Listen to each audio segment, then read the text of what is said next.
మహాగణుడును మహోన్నతుడును పరిశుద్ధుడును నిత్య నివాసి అయిన యేసుక్రీస్తు పరిశుద్ధ నామమున ఈ ఉదయకాలమున మీ అందరికీ కూడా వందనములు తెలియజేస్తున్నాను. ఇది నా దేవుని యొక్క వాక్య ధ్యానము. నీతిమంతుని నోరు జీవపు ఓట. సామెతల గ్రంథము 10వ అధ్యాయము 11వ వచనము. నీతిమంతుడు అనగా యేసుక్రీస్తుని స్వంత రక్షకుడిగా అంగీకరించి ఆయన యొక్క రక్తంలో వారి యొక్క ప్రతి పాపాన్ని కడుక్కొని పరిశుద్ధమైనటువంటి జీవితము జీవించేటువంటి వారే నీతిమంతులుగా పిలవబడుతున్నారు ప్రియులారా. అటువంటి నీతిమంతుల యొక్క నోరు జీవపు ఓట అంటాడు. జీవపు అనగా జీవాన్ని కలిగించేటువంటి ఓట అని అర్థం. ఓట ఎప్పుడు కూడా ఉబుకుచుంటూనే ఉంటుంది, కానీ అది ఏమాత్రం కూడా ఆగిపోదు ప్రియులారా. అలాగే నీతిమంతుని నోట నుంచి వచ్చేటువంటి ప్రతి మాట కూడా మానవునికి జీవాన్ని కలుగచేసేది అని మనం అర్థం చేసుకోవచ్చు. నీతిమంతుని యొక్క నోట నుండి కపటమైనటువంటి మాటలు కానీ, మోసపూరితమైనటువంటి మాటలు కానీ, కలహాలు కలిగించేటువంటి మాటలు కానీ, దూషణ మాటలు కానీ, పనికి మాలినటువంటి మాటలు కానివ్వండి, లేదంటే బూతు మాటలు కానీ వారి నుంచి ఎన్నడూ కూడా రావు. వారి నోట నుంచి ఎల్లప్పుడూ కూడా ఇతరులకు సంతోషాన్ని కలిగించేటువంటి, ఇతరులకు మేలు కలిగించేటువంటి మాటలే వస్తాయి. ఎందుకంటే ప్రభువు యొక్క బిడ్డలుగా వారు మార్చబడ్డారు కాబట్టి.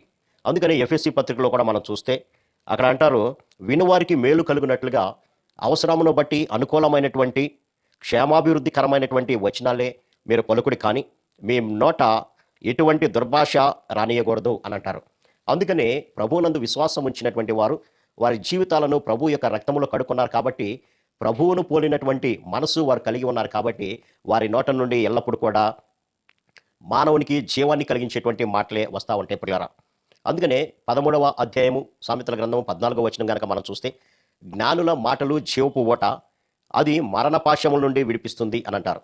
మరణపాశము అనగా మరణించేటువంటి స్థితి. ఆ మరణించేటువంటి స్థితి నుంచి విడుదల దయచేస్తుంది. ప్రతి మానవుడు కూడా పాపములో చచ్చినటువంటి స్థితిలో ఉన్నారు. ఆజ్ఞాతి క్రమమే పాపమని దేవుని యొక్క వాక్యం సెలవిస్తుంది. ఏనాడైతే ఆదాము అవ్వలు దేవుని యొక్క ఆజ్ఞను మీరారో, వారు శరీర సంబంధంగా కాదు కానీ ఆత్మ సంబంధంగా వారు మరణించినటువంటి స్థితిలో ఉన్నారు. అనగా నిత్యమైనటువంటి నరకము, నిత్యమైనటువంటి అగ్నిగుండానికి వెళ్ళేటువంటి స్థితిలో ఉన్నారు పిల్లరా.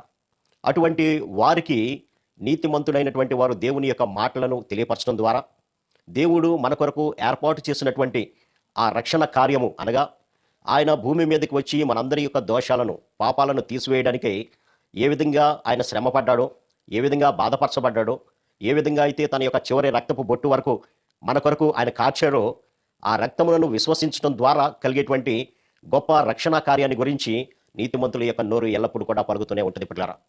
ఎవరైతే ఆ మాటలను వింటారో, వినుట ద్వారా విశ్వాసము చేసుకుంటారో, ఆ విశ్వాసము ద్వారా వారి యొక్క అవిధేయత తీసివేయటానికి యేసుక్రీస్తు రక్తము వద్దకు వస్తారు పిల్లరా. ఆనాడు అపోస్తలులు బోధ చేసినప్పుడు తమ్మును తామే నొచ్చుకున్నారు వాళ్ళు. అయ్యో, మేమింత దౌర్భాగ్యమైనటువంటి స్థితిలో ఉండి మా రక్షణకర్త అయినటువంటి యేసుక్రీస్తుని మేము సిలువ వేశామా అని నొచ్చుకొని వారు మారు మనసు పొందినట్లుగా మనం చూడచుకున్నారు. కాబట్టి మన నోటి నుంచి ఎటువంటి మాటలు వస్తున్నాయో మనం ఆలోచన చేద్దాం. మనము నీతిమంతులుగా ఉన్నట్లయితే నీతి కలిగినటువంటి రక్షణకు సంబంధించినటువంటి మాటలే వస్తాయి, కానీ అబద్ధమైనటువంటి మాటలు, బూతు మాటలు రావు ప్రియులారా. ఒకవేళ అటువంటి మాటలు కనుక మన నోటి నుంచి వచ్చినట్లయితే మనము నీతిమంతులము కాదు, కానీ అవిశ్వాసులుగా, నీతి లేనటువంటి వారుగా మనల్ని మనమే ఇతరులకి ప్రకటించుకోవాల్సి వస్తుంది. అందుకని యేసుక్రీస్తు ప్రభువుల వారు కూడా యోహాను సువార్త 5వ అధ్యాయము 24వ వచనంలో చెబుతూ, నా మాట విని నన్ను పంపిన వాని యందు విశ్వాసం ఉంచువాడు నిత్య జీవము కలవాడు అని ప్రభువు సెలవిస్తున్నారు. అవును ప్రియులారా, ఎవరైతే ఆ మాటలు వింటారో, ఆ మాటల ద్వారా వారు పశ్చాత్తాపడి వారు క్రీస్తునందు విశ్వాసం ఉంచడం ద్వారా వారు జీవాన్ని కలుగు చేసుకుంటారు ప్రియులారా. కాబట్టి ఈ మాటల ద్వారా మన యొక్క స్థితి ఎలా ఉందో ఒకసారి పరిశీలన చేసుకుందాం. నీతిమంతులు మాట్లాడినట్లుగా మనం మాట్లాడుతున్నామా? అనుకూల వచనము, క్షేమకరమైనటువంటి వచనము, ఆదరణ కలిగించేటువంటి, ధైర్యాన్ని కలిగించేటువంటి మాటలు మాట్లాడుతున్నామా, లేదంటే పోకిరి మాటలు మాట్లాడుతున్నామా? ఒకసారి పరిశీలన చేసుకుందాం. నీ నోటి ద్వారా అనేకులు రక్షణ పొందుకునేటట్లుగా ప్రభు నిన్ను నన్ను రక్షించుకున్నారు. ఆ రక్షణ కార్యాన్ని ఇతరులకు బయలుపరచడం ద్వారా వారు కూడా రక్షణలోకి వచ్చేటట్లుగా మనం చేస్తున్నామా, లేదంటే నామకార్థంగా మనం రక్షణ పొందుకొని నీతిమంతులమని చలామణి అవుతున్నాం? మనల్ని మనం పరిశీలన చేసుకుందాం. మన నోట ఎల్లప్పుడూ కూడా జీవాన్ని కలిగించేటువంటి మాటలే పలుకుదాం. అట్టి కృపా పరిశుద్ధాత్మ దేవుడు మనందరికీ దయచేయని గాక. ఆమేన్. ప్రార్థన. సర్వశక్తుడా ప్రేమ గల మా తండ్రి, మీరు ఇచ్చిన కొద్ది మాటలను బట్టి మీకు వందనాలు నాయన. నీతిమంతుని నోరు ఎల్లప్పుడూ కూడా జీవపు ఓట అన్నావు ప్రభా. మీ జీవాన్ని కలిగించేటువంటి మాటలే మా నోటి నుంచి కూడా ఎల్లప్పుడూ వచ్చినట్లుగా సహాయం దయచేయమని, మాలో అబద్ధమైనటువంటివి లేకుండా సహాయం దయచేయమని యేసు నామమున వేడుకొంచున్నాం తండ్రి. ఆమేన్.